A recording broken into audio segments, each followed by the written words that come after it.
What is up, sports bettors? How we doing? Matt Modi here with OddsJam, here to give you my favorite NFL DFS plays for this weekend. So looking at Saturday, Sunday, Monday games, only looking at DFS competition like PrizePicks and Underdog Fantasy.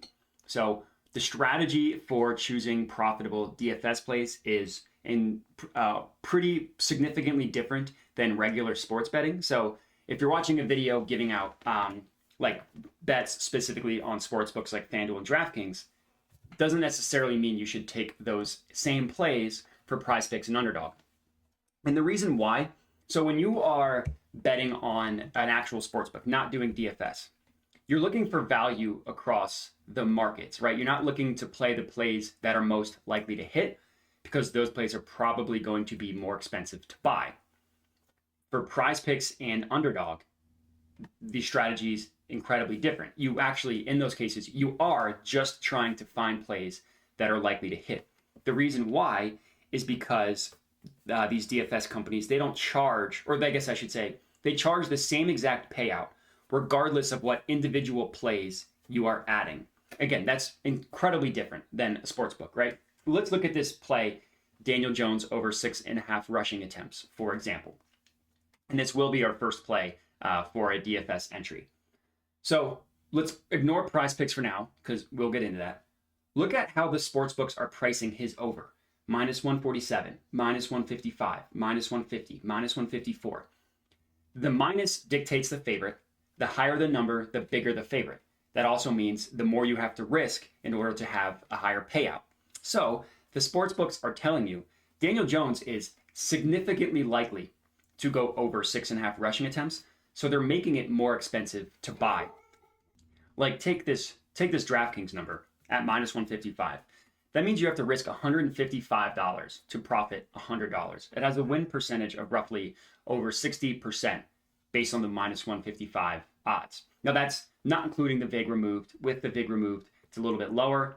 I don't need to get into that because it doesn't help as much with sports betting, but regardless, if a sportsbook deems a play likely, they're going to charge more for it. As simple as that. PrizePicks doesn't do that. So if you can find plays that the sportsbooks are telling you are likely to hit, those are profitable player props to put in a DFS entry. So when I say you want to find plays that are likely to hit, I don't mean based off your gut. I have a really good feeling Embiid's going to go off tonight. Justin Jefferson's going to go off.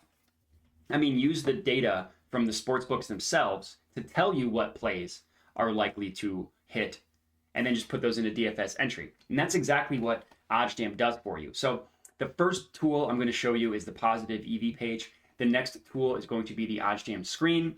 Both profitable strategies are a little bit different. For the positive EV page, the cool part is you can filter specifically for what you're looking for. So I filtered for PrizePicks, I filtered for NFL, and boom. I can blindly put these plays into a DFS entry on PrizePicks, and I know it's going to be profitable.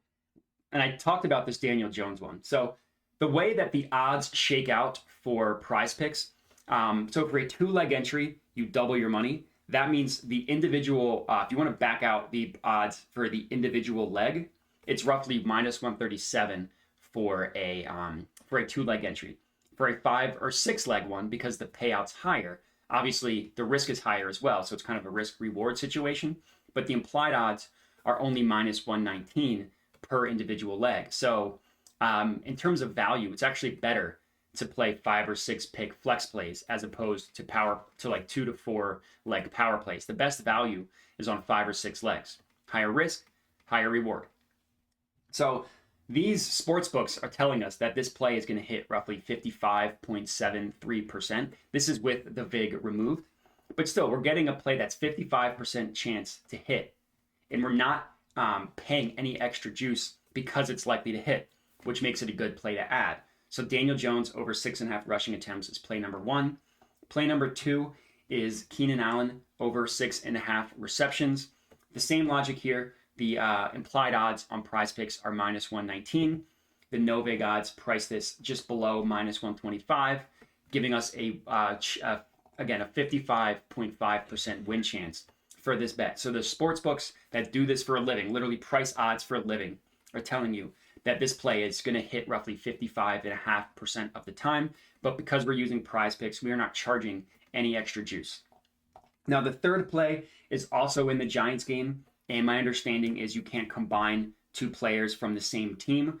So if you want to add this, the better value is Daniel Jones, but if you want to have a separate play for Saquon Barkley over 3.5 receptions, you can do that.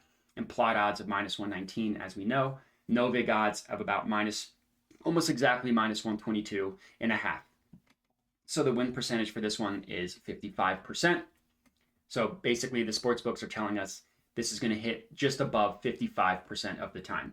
And that's how the positive EV page works. It does all the work for you. You just make sure you put in your filters correctly, and boom, it's giving you profitable plays. Here are 3 for you guys to add to your PrizePicks entry.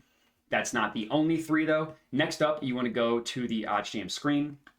So the way the OddsJam screen works, let me zoom in a little bit here. You choose a market. In this case, we're looking at player passing yards, and it pulls up where every sportsbook prices that market. It gives you where every single sportsbook prices the player passing yards for the entire slate. So it's not just one game, but it's for the entire slate. So the strategy when it comes to PrizePicks, for PrizePicks and for the screen, you're looking for a discrepancy across every other sportsbook. You want to find an example where PrizePicks and Underdog are an outlier compared to every other sportsbook. And now I have noticed PrizePicks has worse odds than Underdog, so it's a lot easier to find a good play on PrizePicks than it is Underdog, but this is still the strategy. So the perfect example of what I found here was Kirk Cousins and his passing yardage props. This is going to be another play, Kirk Cousins, and we're going to take him to go over 270.5 passing yards. So this is what PrizePicks prices it at. Monkey Knife Fight is another DFS company, but they're a little bit different in how their platform works, so we're going to ignore them for now. That's what this column is right here. This is Monkey Knife Fight. You can see the MON at the beginning. This column right here that I have highlighted red is PrizePicks. So PrizePicks prices Kirk Cousins at 270. Look at every other sportsbook and where they price him at. So we see some 272. That's still 2 yards higher. That would be at Bet Rivers. And this one right here is William Hill. As you can see, William Hill. Price it at 272. Then we see a couple price it at, looks like Barstool. Yeah, Barstool and Bet Rivers have the same odds. So then we see a couple price it at 276.5. That would be Caesars. That would be DraftKings. That would be the OddsJam line. And this is important. The OddsJam line here is pulled from the sharpest sportsbook in the world. So this column here is going to be given the heaviest weight. So they price it 6 yards higher than PrizePicks, and they favor it going over. They have the over priced at minus 116, the under at minus 114. They're favoring the over. And then we see odds all the way up to 280.5. So if you kind of look at the holistic view of this market, this over under of 270.5 is pretty remarkably off from every other sportsbook, right? If you just compare the odds from 270 and every other sportsbook, which makes it a good play to add. So Kirk Cousins is going to be another player prop that I recommend putting into your DFS entry. Kirk Cousins over 270.5 passing yards is a good one. Another good one, not quite as good a value, was this Brock Purdy to go under 220.5 passing yards. It's also good. This is an Underdog one to take him to go under. Let me move my camera so you can actually see the sports books I'm talking about. So PrizePicks has Brock Purdy priced at 220.5. Underdog has him at 221. Look at every other book. 214, 219, 219, 216, 219, 219, and Pinnacle favors it going under. So they have his passing yardage priced 1 yard lower, and they favor him going under. So this is another really good play for both of them, for PrizePicks and Underdog. So Brock Purdy to go under 220.5 and 221.5 passing yards. And then what you want to do, you can do this for multiple markets. So if I click, let me move my camera again. So if I click this screen, or this little drop down here, it pulls up every market and where they price it at. So you can choose different markets, receiving yards, rushing yards, whatever. So we'll just go ahead and go to receiving yards and move my camera back over so we can see all of the sports books. And the strategy is the exact same. You look at PrizePicks, you look at Underdog, and you find examples where they have mispriced lines compared to the rest of the sports books.